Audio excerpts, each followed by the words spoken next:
Hello मेरे प्यारे बच्चों, welcome to my YouTube channel Prabal classes. मैं आपका स्वागत अभिनंदन करती हूँ। मैं क्लास 9 की एनसीईआरटी आप लोगों को पढ़ाऊंगी। हमारा फर्स्ट चैप्टर है संख्या पद्धति। संख्या पद्धति के अंतर्गत हमारे बहुत सारे टॉपिक आते हैं। फर्स्ट टॉपिक है हमारा प्राकृतिक संख्या। प्राकृतिक संख्या इंग्लिश में बोलते हैं नेचुरल नंबर। गिनती की हुई सभी संख्याएं हमारी प्राकृतिक संख्या होती है। इसकी डिफिनेशन क्या होगी? गिनती की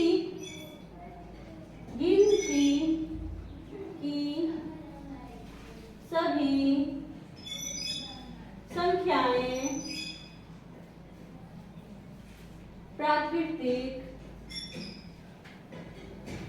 संख्याएं प्राकृतिक संख्या कहलाती है। अब हमारी गिनती की शुरुआत कहाँ से होती है? 1 से लेकर होती है। 1 से लेकर अनंत तक की सारी संख्याएं हमारी प्राकृतिक संख्याएं होती हैं। जैसे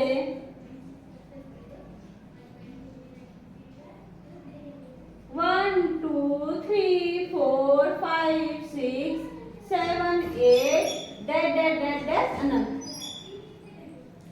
ओके, अब हमारी सेकंड पॉइंट हमारा पूर्ण संख्याएं। वे संख्याएं जिसको हम गिनती की संख्या में अगर 0 को ऐड कर ले, शून्य को ऐड कर लेंगे तो वो हमारी पूर्ण संख्या होती है। पूर्ण संख्या को इंग्लिश में बोलते हैं होल नंबर। पूर्ण संख्या के इंग्लिश में बोलते हैं होल नंबर।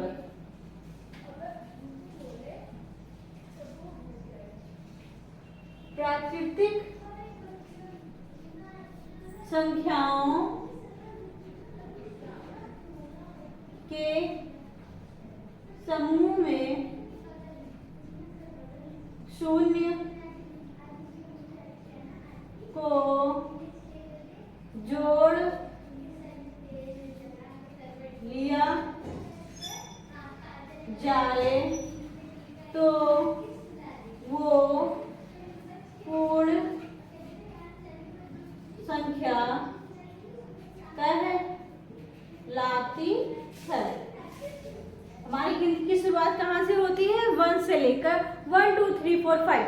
अगर 1 के पहले हम 0 को ऐड कर लेते हैं तो वो हमारी पूर्ण संख्या होती है। जैसे 0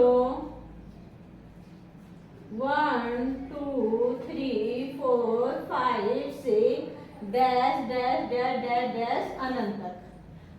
ओके, आप लोगों को मैंने दो पॉइंट्स बताए। एक बताया प्राकृतिक संख्या। प्राकृतिक संख्या किसे कहते हैं और पूर्ण संख्या किसे कहते हैं? प्राकृतिक संख्या जहां से गिनती की शुरुआत होती है उसे प्राकृतिक संख्या बोलते हैं। और पूर्ण संख्या वे संख्या होती है अगर गिनती में 0 को ऐड कर लिया जाए तो वे हमारी पूर्ण संख्या होती है।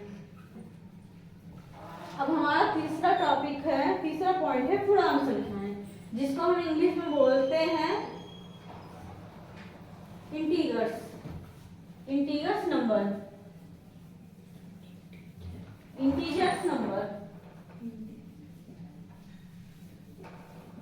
इंटीजर्स किसे कहते हैं? पूर्णांक किसे कहते हैं?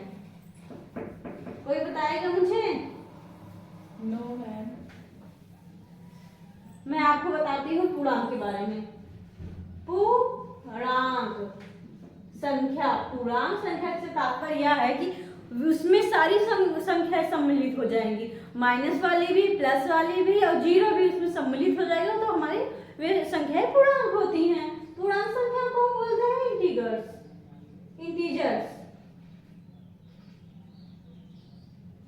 इंटीजर्स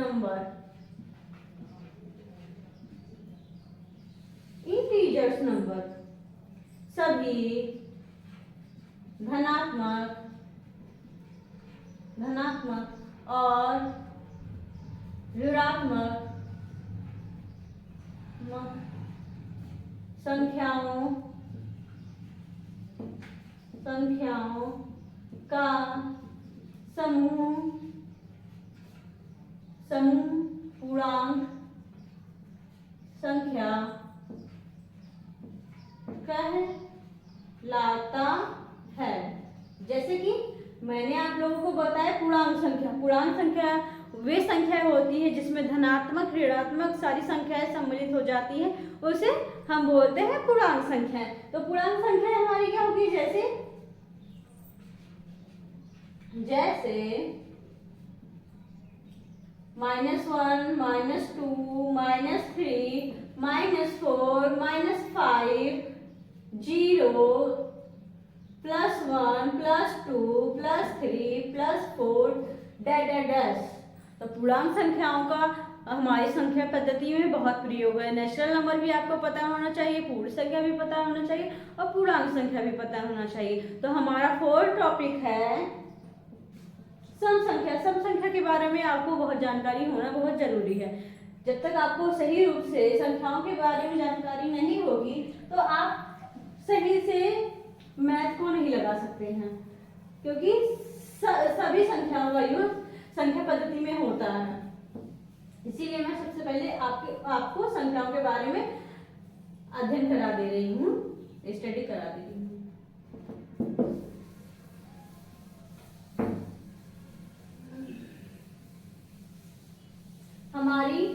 हमारा 4 पॉइंट्स है सम संख्या।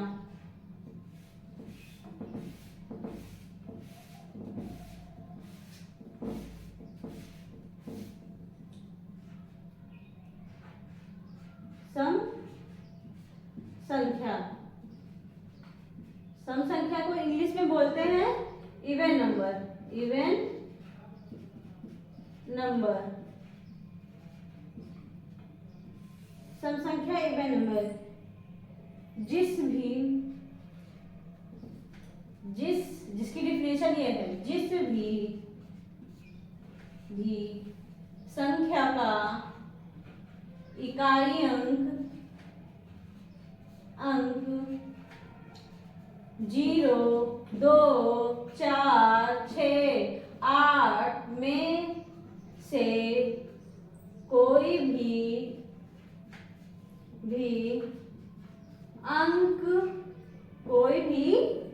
अंक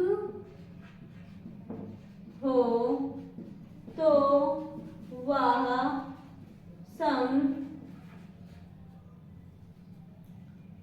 संख्या कहलाती है। सम संख्या कहलाती है। सम संख्या किसे बोलते हैं? सम संख्या को इंग्लिश में बोलते हैं इवन नंबर। तो जिस भी संख्या का इकाई का अंक 0, 2, 4, 6, 8 में से कोई भी अंक होगा तो वो हमारी सम संख्या होगी। अगर आप लोगों को ये भी नहीं पता हो तो आप क्या करेंगे, किसी भी संख्या को 2 से डिवाइड करेंगे तो वो हमारी सम संख्या होगी। जैसे कि मैंने कह दिया 6, 4, 2। बताओ ये सम संख्या है कि विषम संख्या है? बताओ ये सम संख्या है कि विषम संख्या है? लास्ट में मैं ये अगर इसमें में से कोई भी पॉइंट फुलफिल कर रहा है तो ये हमारी सम संख्या होगी। ये देखिए लास्ट में 2 है तो ये हमारी सम संख्या है। अगर आपको ये नहीं पता है कि लास्ट में अगर 2, 0, 4 नहीं आते तो कैसे पहचानोगे? हम सिंपल सा फंडा इस्तेमाल करेंगे कि इसको 2 से डिवीजन कर दें, 2 से भाग कर दें। 6, 4, 2 को हम 2 से डिवाइड कर दें, 2 3 जा 6, ये कैंसिल हो गया हमारा। फिर 4 उतारेंगे, 2 2 जा 4, ये भी हमारा कैंसिल हो गया। फिर हम उतारेंगे 2, 2 1 जा 2। देखिए इसमें हमारा शेषफल क्या आया है? 0 आया है। इसमें देखिए हमारा शेषफल क्या आया है? 0 आया है। इसीलिए हमारी सम संख्या होगी। अगर सम संख्या में क्या कहते हैं शेषफल हमारा 0 नहीं आएगा तो वो हमारी सम संख्या नहीं होगी, वो हमारी दूसरी अदर संख्याएं होंगी। ये आप लोगों को समझ में आ गया ना? अब हम आपको